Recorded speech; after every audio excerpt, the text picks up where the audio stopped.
అందరికీ నమస్కారం అండి. సో టెంపుల్ వైబ్స్ విత్ తెలుగమ్మాయి ఛానల్ని మీరు అందరూ ఆదరిస్తున్నారు, దానికి చాలా కృతజ్ఞతలు. అయితే ఈరోజు ఈ వీడియో చేయడానికి కారణం, ఇటీవల ఆంధ్రప్రదేశ్లోని శ్రీకాకుళం జిల్లాలో కాశీబుగ్గ వెంకటేశ్వర స్వామి ఆలయంలో జరిగిన దుర్ఘటన. ఆ న్యూస్ విన్నప్పుడు నేను చాలా ఎమోషనల్ అయ్యాను. నేనే కాదు, మనందరి మనసుల్ని కలిచివేసిన దుర్ఘటన అది. ఆ దుర్ఘటన గురించి ఈరోజు నేను ఈ వీడియోలో మాట్లాడాలనుకుంటున్నాను. ఈ సంఘటన ఎలా జరిగింది, ఎవరి తప్పిదం వల్ల జరిగింది, ఇక ముందు ఇలాంటి దుర్ఘటనలు జరగకుండా భక్తులుగా మనం ఎలాంటి జాగ్రత్తలు తీసుకోవాలి, అండ్ ప్రభుత్వం ఎలాంటి కఠిన నియమాలు అమలుపరచాలి అనేది ఈ వీడియోలో మాట్లాడుకుందాం రండి. ఇది ఎవరి తప్పిదం వల్ల జరిగింది అంటే, ఆలయ నిర్వాహకులు ముందుగానే రద్దీని వాళ్ళు ఎక్స్పెక్ట్ చేయలేకపోయారు. అలాగే ప్రభుత్వం మరియు పోలీస్ వాళ్ళకి సమాచారం ఇవ్వలేదు. అండ్ మెట్లు క్రౌడ్కి తగ్గ విధంగా అక్కడ డిజైన్ చేయబడలేదు ఆలయం. అండ్ ఇది ఒక ప్రైవేట్ ఆలయము.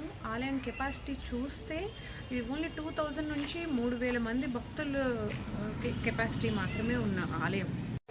సో ప్రభుత్వం తీసుకోవాల్సిన జాగ్రత్తలు మనం చూసినట్లయితే, ప్రతి ఆలయాన్ని ఎండోమెంట్ డిపార్ట్మెంట్లో తప్పనిసరిగా రిజిస్టర్ చేయాలి. ఒకవేళ ప్రైవేట్ ఆలయాలు అయితే వాటికి సేఫ్టీ సర్టిఫికేట్స్ ఇష్యూ చేయాలి. అండ్ సేఫ్టీ చెక్స్ కూడా, ఆడిట్స్ కూడా జరుగుతూ ఉండాలి. అండ్ ఆలయ నిర్వాహకులకి భక్తుల భద్రత అనేది ఎంత ఇంపార్టెంటో అవగాహన కల్పించాలి. అండ్ మెట్లు, రేలింగ్లు, క్రౌడ్కి సంబంధించిన డిజైన్స్ అండ్ ఆ క్రౌడ్ను మేనేజ్ చేసే ప్లాన్స్ని పోలీస్ వారు ప్రతి ఆలయ నిర్వాహకులకి తెలియపరచాలి.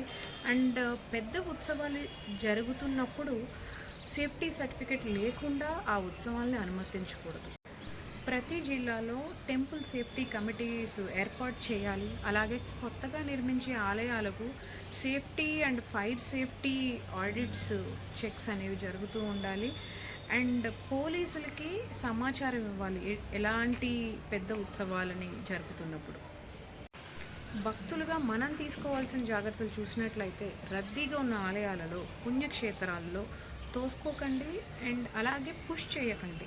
సో వృద్ధులు, చిల్డ్రన్స్ ఎక్కువగా ఉన్నట్లయితే కొంత దూరం నుంచే మనం దేవుడి దర్శనం చేసుకోవడం అనేది ఉత్తమం.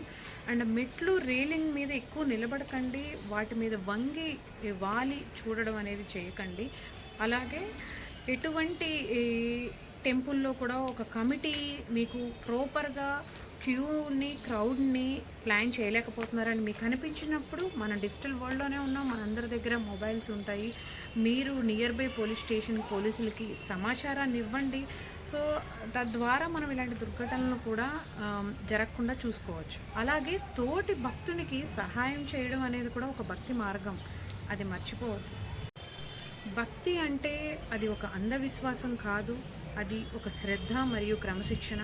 సో ఆలయాల్లో భక్తులు ప్రాణాలు కోల్పోయే దుర్ఘటనలు ఇక ముందు జరగకుండా మనం చూసుకోవాలి. భక్తులుగా మన జాగ్రత్తలు తీసుకోవాలి. అలాగే ప్రభుత్వాలు కఠిన నియమాలను అమలుపరచాలని కోరుకుంటూ, టెంపుల్ వైబ్స్ విత్ తెలుగమ్మాయి ఛానల్.